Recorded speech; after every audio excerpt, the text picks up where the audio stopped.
Hey everyone, welcome to Locally Grown Business Success Without the BS. I've got Joe here today, and we're excited to talk about search engine optimization, or SEO. And we want to, give some good tips on what it is, what you should actually care about, maybe joke around a little bit about what it's not, and hopefully give you some good insights that'll help you get more business and find more organic traffic.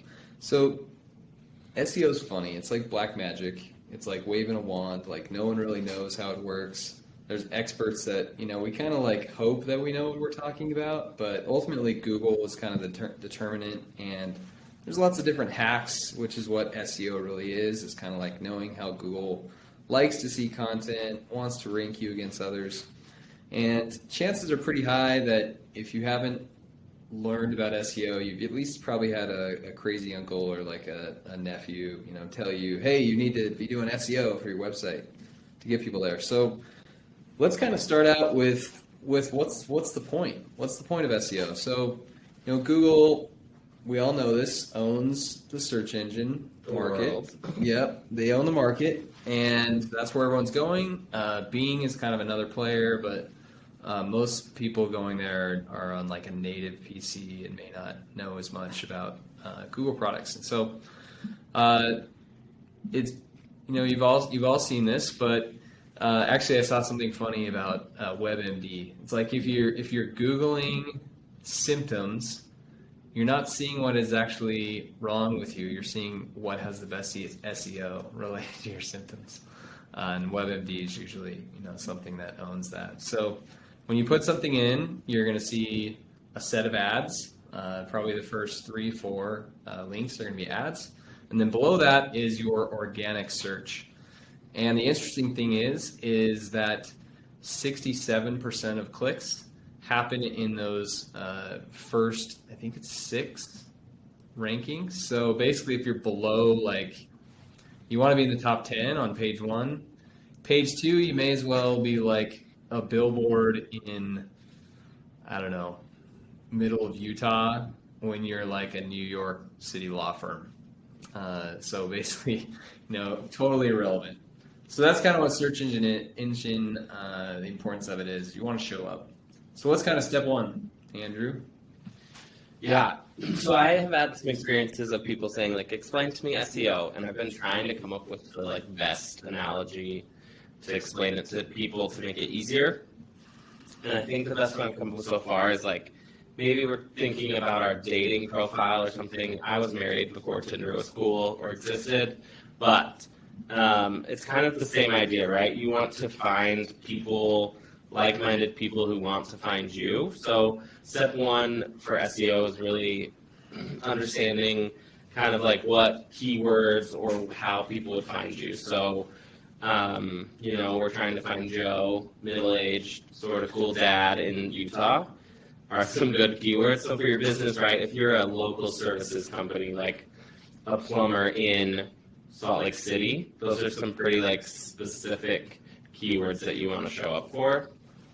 If you're a law firm who practices bankruptcy, you don't really need to show up for intellectual property, those kind of things. So I think number 1 is what are some of the things that people would search for to find you? And you can just think of that as you as the person, right? If I needed a plumber, what would I put into Google? If I needed a new XYZ, a new car, a new shoes, whatever. So yeah, it's funny. It's so this is not a new thing, right? The Yellow Pages owned whenever, the 60s through the 90s when the internet started taking off. And people would name their companies A plus plumbing, or, to get above the A's, you would go AAA plumbing. So this thing has been around a long time, and now you're actually seeing people naming their companies an SEO keyword. I saw Utah's best HVAC or something on a van the other day, and I thought that was super interesting that they just went all in on, hey, people are searching this keyword, we want to show up for 1, so let's name our website and our company that name. So it's just kind of it's a different strategy than what's kind of been there before with marketing, and really just a little more focused. So yeah, like the keyword generation is the first part. And if you don't know where to start, a good place to start is just looking at your competition. Look at someone who, and there's tools and companies like Scorpion that can do this for you. But you can look at your competition and see what they're ranking for. That can be a good place to kind of understand where you want to go. And Google also has some tools, some free tools that you can search stuff that you think you might search if you were your ideal customer, and check out and see what the search volume is on that. So I want to find a good balance of like the really low volume, high intent keywords. Like I need a plumber now is probably like pretty high intent, but maybe like 10 searches a month, versus the ones that are like plumber Utah, which may still be high intent, but probably higher volume. So doing that research is definitely the core to your strategy, and really understanding more about where you should rank, where you want to show up, and where your customers are. What's something else you can do for research? Oh, that's a great question. I think Joe talks about it. There's a lot of tools. I think that's a good one. I also think talking to your customers is another great kind of way to look at things, figuring out, and I think we've talked about this a lot on the podcast, so maybe just start that group text with all your favorite customers for every episode of our podcast, because we're going to tell you to talk to them. But you can see, what would you search for if you were looking for XYZ, kind of understand a little bit about how they use Google. I think everyone kind of searches differently. So that's a good place to also start. But Joe, for broader discussion, I guess, what is SEO just something that you like set up on your website one time? Where else should you use it? How does it play into like a continuing marketing? Yeah, so many people, it's a commitment. It's something that you got to go and say, okay, I know SEO is great. I know it's going to be a foundation of our business. I need 12 months to invest in this, where you have a consistent amount of money going in. You're doing kind of the linking and other strategies that you need on your website. You're writing content about those keywords, and you're really going hard after SEO.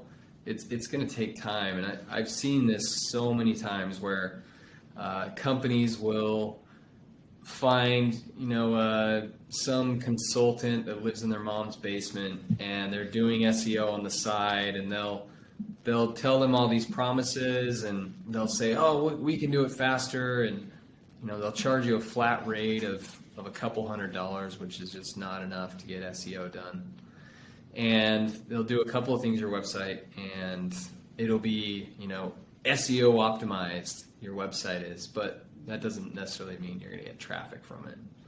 So the first big thing is really commitment and consistency. And that's actually something that I came in, and Andrew and I are on the content SEO and web team here at Scorpion for our corporate team, and that was the first thing I said to the CEO is like, hey, I need an investment, I need a commitment that we're going to get the support to really build this engine. And our team alone, with investing 6 months at this point of time, we've already like 4x the amount of keywords we rank for. We've more than doubled organic traffic and lead flow, and it's takes an investment and consistent focus of time. Definitely. So what's kind of like you've got your what's like your ammunition with SEO? How do you actually make it work?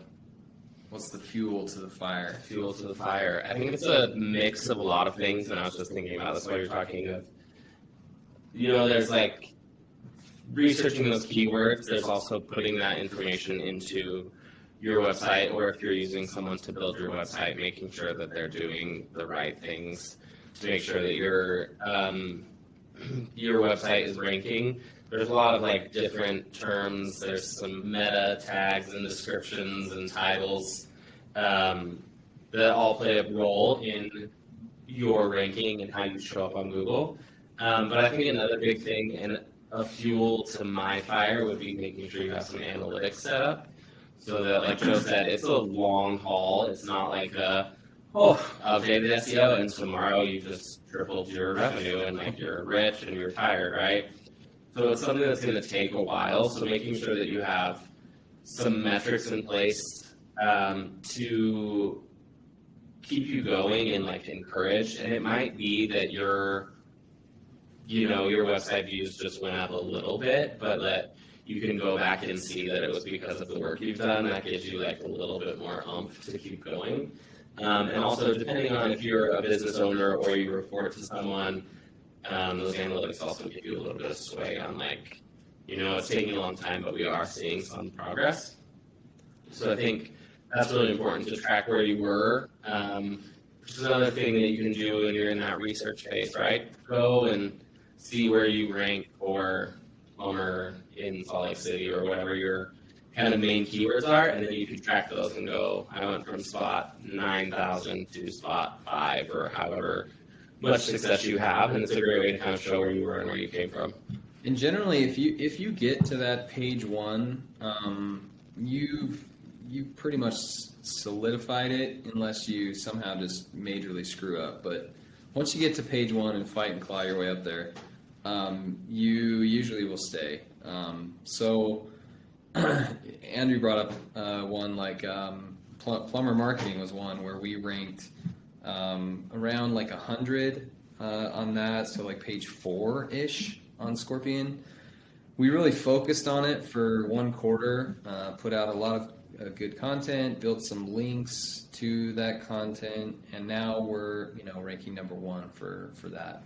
So there's kind of like, to Andrew's point, like find some keywords and pick a few that you really care about. Like you're not going to go after 1,000 keywords.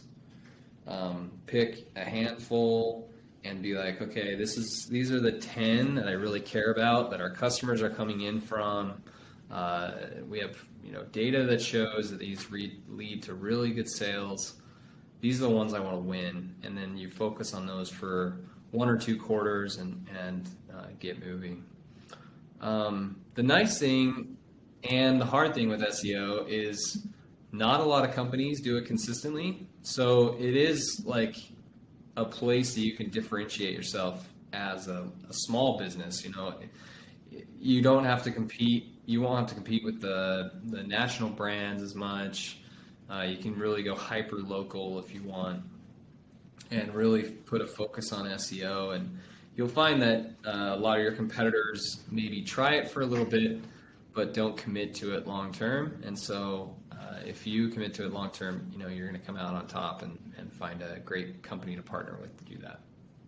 Yeah, definitely. We've talked about a website. We kind of mentioned it a little bit, but if you're doing content, posting blogs, creating any type of content for your website, SEO plays a big role in that too. So how can you use SEO to come up with some content ideas and to make sure that they start kind of ranking for those same things as well? Good question. So here's kind of what we do at Scorpion.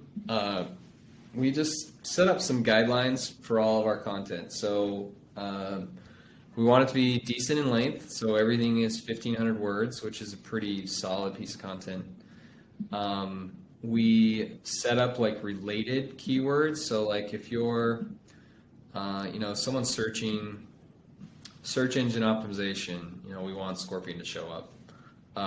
They may also be searching what is SEO or SEO tips. And so we make sure to include some of those related sections in our blog post so that we capture various things. Also, Google's really smart and gets smarter each day about this type of thing with its bots that kind of make SEO happen. So you can't just let's say your keyword again is SEO. You can't just put SEO 10,000 times in your blog post and just SEO, copied and pasted over and over and have it show up. Also, you can't have it like in too many times embedded in the post even naturally. Like there's a certain limit of how often you want to post something. So using tools or companies to help you with that and kind of analyzing your content to make sure that it's SEO ready and has a good chance to rank is really an important piece of that. Cool. I think that covers a lot about SEO. It's kind of a initial dive when there needs to be a deep dive. There's a lot that can go into it, but also on like a local business side, there's a lot that you don't need to worry about as well. So kind of what maybe we can end with. What advice would you give someone who this is their first interaction with SEO, minus the mythical creature? Like how, what's the best way to start? Yeah, well, I mean, I think you brought up some great points earlier, Andrew. Start with the research, develop your plan, make sure you're consistent, and have that be part of your strategy. So, like, if you can only do one blog post a week, that's your budget, that's what you can afford. Make sure you're doing one post a week and stay with that cadence. And if you think you can bump it up to 2 to 5, whatever, make sure that that's kind of working out. So I think it's about research, it's about consistency, it's about having an actual plan and sticking to it. And you'll start to see things creep up. It can also help, if you can get some secondary results from your content. Like if you're committing to a blog for SEO, you can like have a newsletter attached to it, so you can build a client list. You'll have content to send to your customers to keep existing customers engaged with you, and really look for those opportunities to connect with your existing list. Anything else you would add to that? No, I think that's a great kind of quick introduction.